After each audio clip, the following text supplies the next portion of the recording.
跟住又嚟多一次呢間陳魚，其實佢就係一間燒鳥嘅自助啦。跟住約翻3、5知己過嚟聚舊啊，應該話係啊。呢間店一如既往，其實就唔係好多人食嘅，所以咧我就貪佢夠靜啦，整翻幾支啤酒啦，呢啲都係送菜送酒嘅一流啊，應該話係啊。麒麟啤酒，啤先啊。烤鰻魚任點，佢呢邊烤得其實係唔錯，幾好食，一啖搞掂晒。好啦，然後跟住所有嘅菜品其實都係即場燒嘅，但係真係批評一下呢間死佬爺係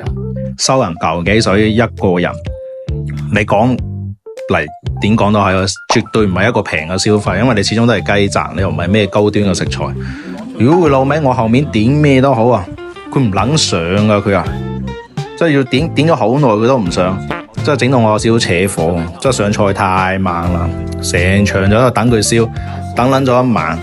後面咧食到咧出邊落大雨都未燒好，咁啊最後因為飲咗酒啊，又唔可以自己揸車，跟住喺雨中入邊就衝出去嚟坐滴滴，